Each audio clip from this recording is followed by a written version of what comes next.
ये बूहे बारियां सर गंगाराम की देर है। जड़ावाला का एक और गांव आज़ादी हिंद की तारीख में अनमिट निशान छोड़ गया, जहां का सपूत भगत सिंह वतन की आज़ादी के लिए जान कुर्बान करके अपने हम वतनों को नए जज्बे और वलवले से आशना कर गया। भगत सिंह चक नंबर 105 वंगा या वंगे का रहने वाला था।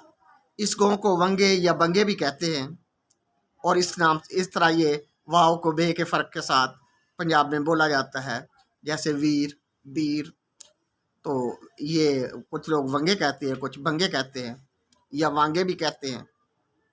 भगत सिंह एक पुरअज़्म नौजवान था जिसे लाहौर के मौजूदा मकाम शादमान चौक में 1931 को फांसी पर लटका दिया गया। वो अंग्रेज़ों के ख़िलाफ़ मसल्लह जद्दोजहद की अलामत